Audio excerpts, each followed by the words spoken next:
Olá, galerinha da internet, tudo bem com vocês? Tudo ótimo comigo também. No vídeo de hoje que eu vim gravar pra vocês, a gente vai falar sobre um tema que é como lidar com críticas e julgamentos na internet.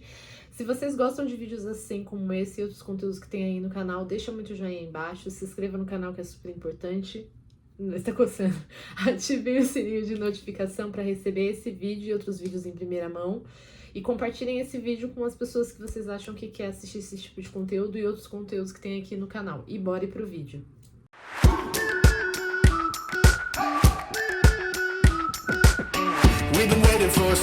Quando eu comecei no YouTube, eu criei meu canal do YouTube lá em 2017. E quando eu criei o meu canal, era muito diferente, né? O YouTube aqui já era uma rede grande, mas eu comecei realmente do zero, produzindo conteúdos ligados a comprinhas, conteúdos mais de tags, entre outras coisas que eu fazia, e eu gostava muito daquilo que eu fazia. Maquiagem, eu me maquiava do jeito que eu sabia, nem sabia fazer muito direito, mas estava fazendo maquiagem. E eu sempre gostei muito desses temas ligados à beleza, a parte de responder perguntas, música, entretenimento e por aí vai. E quando eu comecei aqui, eu comecei muito empolgada, porque realmente era um sonho meu, e é um sonho meu ter um canal do YouTube. O meu canal, eu falo que ele é a construção de um sonho vivo meu, que é uma coisa que vem realmente de dentro, uma vontade interna de produzir conteúdos na internet. Sigo grandes influenciadoras por aí, e uma delas que sempre me inspirou a ser uma youtuber, uma criadora de conteúdo, foi a Tassiela Alcoleia. Não sei se alguém conhece, mas eu acho que a maioria das pessoas conhecem porque ela é bem famosa.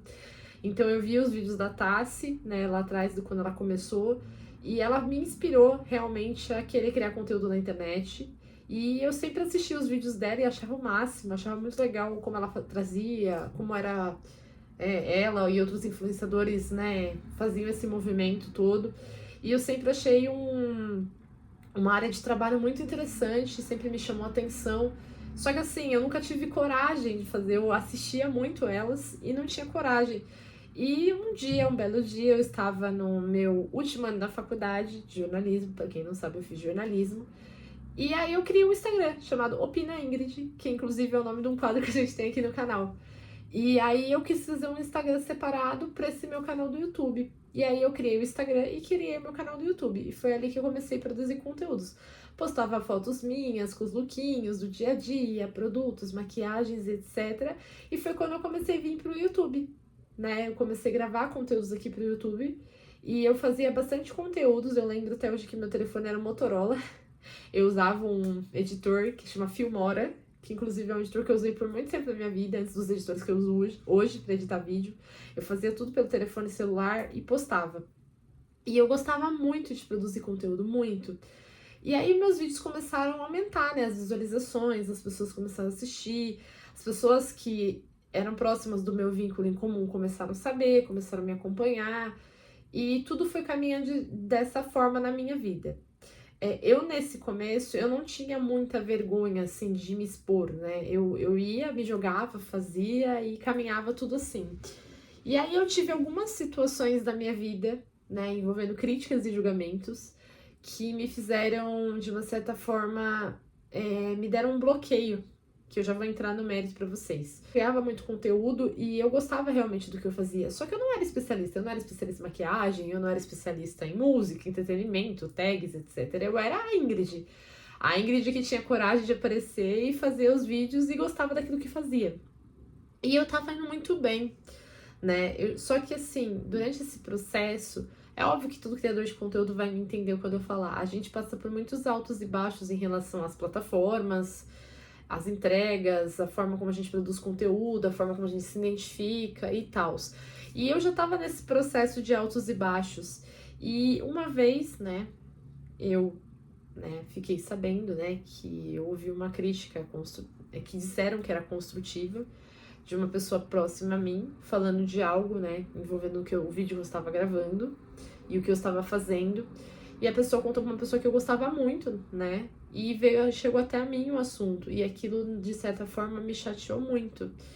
Porque, na época, eu não tinha esse processo da minha jornada de autoconhecimento como eu tenho hoje. Eu era uma pessoa que eu tinha passado por coisas na minha vida no meu passado, que um dia eu vou gravar um vídeo pra vocês falando, e isso mexeu muito profundamente num lugar de julgamento pra mim, que era muito difícil. E quando eu ouvi isso, eu me senti. Eu não levei a crítica como algo construtivo, eu levei pro meu pessoal.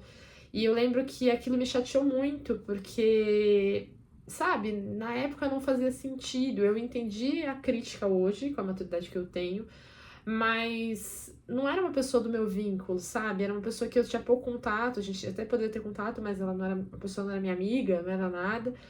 E de vida pessoal a gente tinha contato, mas não era melhores amigas. E isso me afetou bastante na época e me deu uma boa desmotivada. Eu continuei produzindo vídeos, continuei gravando, continuei seguindo a minha vida mesmo com essa primeira crítica forte que eu tive, que foi inclusive pessoalmente, que a pessoa depois veio falar. Os vídeos voltaram a circular, eu continuei produzindo conteúdo, fiz uma pausa, mas meus conteúdos ficavam lá e eu não conseguia voltar porque eu tava meio insatisfeita com algumas coisas e muito desmotivada também pela questão de plataforma, etc e tal, e com um bloqueio criativo bem grande. E aí eu lembro que eu encontrei com um grupo de pessoas, né? E nesse grupo de pessoas eu ouvi uma pessoa falando que um grupo X de pessoas assistiram meu vídeo e estavam rindo de mim. E eu lembro que nessa época, quando eu vi isso, eu me senti muito mal. Porque eu falei, meu, tô sendo exposta, tô me expondo, as pessoas estão fazendo ridículo de mim. Então eu entrei num estado muito grande, de um parafuso muito grande, porque a exposição naquela época ainda era algo delicado pra mim. Era ainda um lugar que eu não tinha curado, né, na terapia, não era um trauma, né, de uma vivência que eu tive na minha vida. Então isso meio que me deu um gatilho. E quando eu percebi que eu tava sendo ridicularizada, eu não sabia o que se eu ia continuar com o meu canal ou não, o que eu ia fazer. O que eu fiz, né, na hora? Eu não pensei muito. Eu simplesmente, ao invés de arquivar os meus vídeos, deixar eles privados, o que eu fiz? Eu excluí todos os meus vídeos antigos. E eu tinha um número de visualizações muito legais. E quando eu excluí todos os meus vídeos, no começo foi uma sensação de alívio por não estar sendo mais exposta e não estar as pessoas mais me julgando. Mas ao mesmo tempo, depois de um tempo, eu sei o quanto isso hoje eu penso de uma forma diferente. Eu penso o quanto isso foi algo que eu não precisava ter feito. O quanto foi, eu me apeguei a coisas que não cabiam a mim. Por exemplo, assim, eu poderia ter ficado muito chateada, muito magoada, que era um direito meu, igual a situação, né, do batom. Que foi uma situação que falaram pra mim que meu batom tava borrado, que eu me julgava que tava borrado. E faz parte, né? Eu sei o alerta, a crítica construtiva, mas na época soou muito mal pra mim. Quando foi feito esse processo, das duas formas como foi falado, eu entrei num lugar muito meu, que na época eu vivia. Eu me fechei, eu me senti julgada, me senti criticada, me senti exposta, e isso me trouxe um gatilho de um passado que poucas pessoas sabiam que eu tinha. E isso me fez muito mal. E quando eu comecei a entender melhor desse gatilho, que eu fui para terapia, eu fui buscar o porquê disso, eu entendi o que aquilo tinha gerado e o que tinha acontecido. Só que a consequência disso foi porque eu criei um bloqueio criativo, eu não conseguia voltar para o YouTube. Hoje, depois de muitos anos, né, a partir do ano passado, que eu comecei a estar mais frequente aqui falando, eu tô muito mais segura, foi algo que eu consegui fazer mais de 2000 e, acho que foi 2022, 2019, acho que 2018, 2019 eu parei, aí depois eu voltei de novo, acho que 2019 eu parei. 2019 eu parei, aí depois eu voltei de novo com o canal lá em 2020, um período, um pouquinho do canal, aí depois eu parei de novo, então eu ficava indo e voltando muitas vezes. E dessa última vez eu também tive esse processo de ida e volta, porque eu não sei, sabe, se eu criei um bloqueio criativo, se eu perdi, né, aquela coisa, a coragem que eu tinha, aquela espontaneidade, eu não conseguia, eu me sentia travada porque eu achava que eu poderia ser julgada, criticada. E aí eu coloquei na minha cabeça, né, desde o ano passado, um ponto. Depois do autoconhecimento, depois da minha processo de terapia, eu ainda faço terapia, eu falei pra mim mesma que independente do que o outro achava do meu vídeo, independente do que o outro pensava, se era construtivo ou não e etc, eu ia continuar. Porque quando eu parei de gravar, quando eu excluí meus vídeos, eu fiz um movimento de me esconder daquilo que eu mais gostava de fazer em relação ao que o outro vai pensar. E isso eu não tinha como controlar. Eu não tinha como controlar o que o outro pensa sobre mim, o que ele acha, o que ele sente. Isso é sobre ele e não sobre mim. E quando eu apaguei os meus vídeos, eu simplesmente dei de bandeja para as pessoas aquilo que talvez elas queriam ou não. Mas, em outra parte, eu abri mão de um sonho meu por conta das pessoas. E eu era corajosa, eu que tava indo gravar o vídeo, eu que tava me expondo, eu que tava dando o meu melhor, eu que tava crescendo durante o processo. Críticas e julgamentos fazem parte em qualquer trabalho que você fizer, seja na internet, seja na sua vida profissional sem internet, seja você fazendo qualquer coisa da sua vida. As pessoas têm o dom de criticar e julgar. É o que elas mais fazem. Mas a forma como eu ia lidar com isso é que fazia a diferença. E foi aí que eu virei a chavinha. Né? Como hoje eu lido com críticas e julgamentos, vocês devem estar se perguntando. Não é que eu ache confortável, né? Eu não acho confortável, eu não acho legal você ser hater de ninguém. Eu acho que nenhuma pessoa merece ter hater. Porque hater, ele é uma pessoa que ela é infeliz, que ela tá lá pra te criticar, pra te julgar e ela não olha pra dentro da vida dela. Mas eu tenho hoje ferramentas pra me proteger contra essas coisas. Se aquilo tá me afetando, eu vou lá e resolvo. Por exemplo, assim, se eu vejo um comentário que é uma crítica construtiva que eu acho que vale a pena deixar, mesmo que seja uma crítica construtiva, eu vou olhar como crítica construtiva, vou repensar se dentro de mim isso soa legal, vou deixar ou não. E assim, o que as pessoas falam em paralelo a isso, se elas veem, se elas julgam, se elas agem, é um problema delas. Entende? Hoje eu tenho uma outra maturidade, uma outra perspectiva que aquela menina não tinha. Mas eu digo pra vocês que eu fico triste, porque aquela menina não teve força. Eu não tinha força pra olhar pra essas coisas dessa forma como eu olho com essa maturidade. Eu queria ter tido essa força que eu tenho hoje pra olhar pra isso. Porque eu me arrependo dos vídeos que eu apaguei. Porque é aquela menina lá que começou, que teve coragem, que foi atrás, que batalhou, que fez o melhor dela com aquilo que ela podia. Ela gostava daquilo que ela fazia de coração, ela não se importava se o batom dela ia estar borrado ou não. Ela queria mostrar que ela estava realizando o sonho dela, que ela estava fazendo aquilo que ela gostava, que ela era uma pessoa engraçada, que ela tinha o jeito dela, ela sempre falou com a mão, falava às vezes um palavrão. Era uma menina espontânea que estava dedicando-se para o seu sonho. E hoje eu entendo que eu demorei muito tempo para resgatar aquela menina. Hoje eu não sou mais totalmente aquela menina de lá de trás.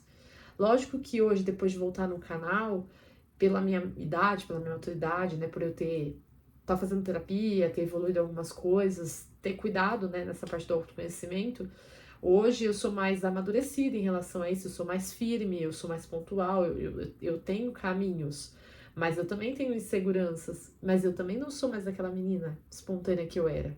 Hoje eu gravo vídeo, eu sei que eu posso muito mais, mas eu já tenho mais barreiras, eu já tenho mais filtros, eu tenho mais, né? Você percebe que você não é mais natural como antes. Eu voltei a gravar no ano passado, no começo eu até gaguejava, eu falava travado, porque aquilo ainda era difícil pra mim.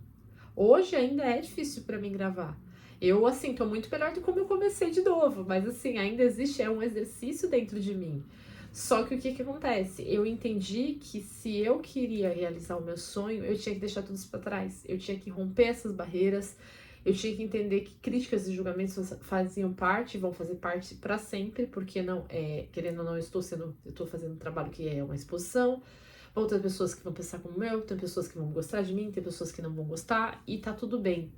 Mas eu entendi que eu tinha ferramentas para me proteger, seja no autoconhecimento, para me melhorar a minha validação externa, a minha questão da minha aceitação, necessidade de pertencimento, se tinham coisas, né, externas de plataforma que eu poderia fazer, denúncias, bloqueios, silenciamentos, apagar, eu tinha ferramentas, ou até coisas mais além, como eu falei, delegacia digital, mas eu tinha que ir mesmo assim, porque no fundo é só eu que poderia realizar o meu sonho, mas ninguém, nenhuma dessas pessoas estavam aqui. Nenhuma dessas pessoas estavam falando com vocês. Nenhuma dessas pessoas sabiam como era o trabalho que é você criar conteúdo, o trabalho que era que eu gravava os conteúdos com o que eu tinha, com o que eu conseguia, da forma como eu conseguia fazer, eu fazia. Não eram essas pessoas que poderiam ganhar um prêmio, poderiam ser contratadas por uma marca, ser chegadas por uma agência uma agência de criador de conteúdo. Era eu. E eu tava abrindo mão de tudo pelo que as pessoas pensavam, para não ser julgada. Eu sei que aquela menininha nunca mais vai voltar a ser como eu era antes. Mas eu sou grata a ela, que ela começou, e mesmo que ela tenha apagado, ela não tenha conseguido vencer essa batalha que foi dentro dela naquela época, hoje eu consigo. Hoje eu tô aqui. Hoje eu tô voltando, dando o meu melhor, um passo por vez. O meu canal tá nativa. É óbvio que a gente sabe que se perde em algoritmos, mas eu tô firme naquilo que eu acredito, no meu sonho, no meu propósito, naquilo que eu quero chegar. O que as pessoas pensam ou acham sobre isso é problema delas, não é meu.